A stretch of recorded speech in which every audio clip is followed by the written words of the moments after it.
সম্মানিত দর্শক, আপনারা অনেকেই ইতিমধ্যে জেনে গেছেন যে ভারত-পাকিস্তান যুদ্ধ অলরেডি শুরু হয়ে গেছে। কাশ্মীর নিয়ে এর আগেও বহুতবার ভারত-পাকিস্তানের মধ্যে অনেক দ্বন্দ্ব হয়েছিল। ইদানিং ভারত-পাকিস্তানের মধ্যে কিন্তু অলরেডি যুদ্ধ শুরু হয়ে গেছে। অনেক মানুষ হতাহতের খবর বিভিন্ন সোশ্যাল মিডিয়ার মাধ্যমে আমরা জানতে পারছি। আসলে যুদ্ধ কোনো কিছুর সমাধান হতে পারে না।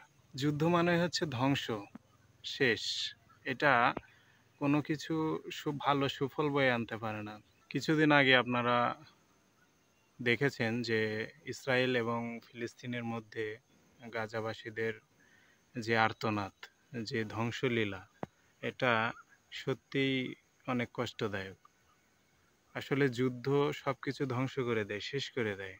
আমরা জানি যে ভারত-পাকিস্তান অলরেডি যুদ্ধ শুরু হয়ে গেছে, অনেক হতাহত এবং মানুষ মারা যাচ্ছে, পাকিস্তানের অনেক কয়জন মারা গিয়েছে। এটা আসলে মুসলমানদের উপর একটা নির্যাতন।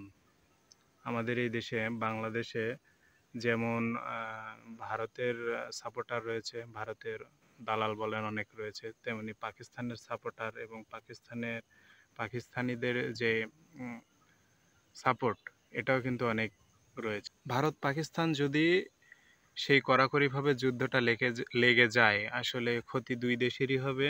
তার মাঝে আমি আমার জ্ঞানে যতটুকু ধরে, ভারত পাকিস্তান যদি কড়াকড়িভাবে যুদ্ধটা লেগে যায় তাহলে সবচেয়ে বেশি ক্ষতি হবে হচ্ছে বাংলাদেশের। কারণ ভারতও অনেক বড় একটা রাষ্ট্র, পাকিস্তানও বাংলাদেশের তুলনায় অনেক বড় একটা রাষ্ট্র। আর মাঝে পড়ে গেছে বাংলাদেশ, যেটা অনেক ক্ষুদ্র একটা দেশ এবং আম, আপনারা জানেন যে বাংলাদেশের তুলনায় 50 গুণ বেশি বড় হচ্ছে ভারত। তো ভারত পাকিস্তান যদি যুদ্ধ লেগে যায়, বাংলাদেশ এমনিতেই উড়ে যাবে আমার মনে হয়। যুদ্ধ বিশ্ববাসীকে ধ্বংস ছাড়া আর কিছু এনে দিতে পারে না। অনেকের মুখে শুনতেছি, আন্দাজ করতেছি যে তৃতীয় বিশ্বযুদ্ধের আলামত। কারণ একদিকে দেখেন গাজা ইসরায়েল যুদ্ধ এখনো শেষই হয় নাই, চলতেছে, মৃত্যুপুরীতে পরিণত হয়েছে গাজা। এর মাঝে আবার ভারত পাকিস্তান জের, এইদিকে আবার ভারত পাকিস্তানকে সাপোর্ট করবে যুক্তরাষ্ট্র বা চীন, রাশিয়া, এরা বিভক্ত হয়ে যাবে ভারত পাকিস্তানের দিকে।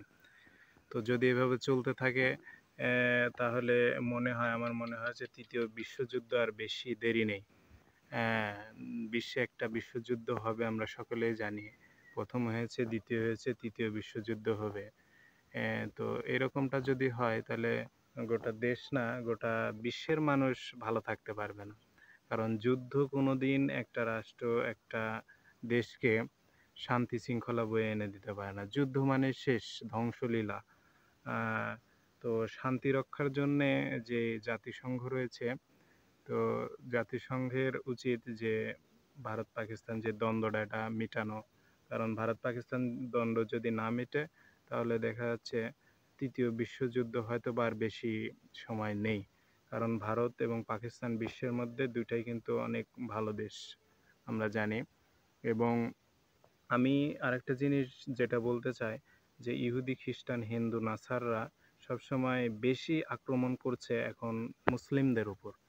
কারণ গাজা এটা হচ্ছে গোটাই মুসলিম এবং মুসলিম কান্ট্রি।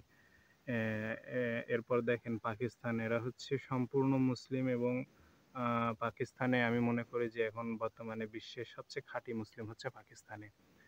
দেখেন, ইহুদি খ্রিস্টান নাসাররাই কিন্তু এই মুসলিমদের উপর বেশি হামলা করতেছে।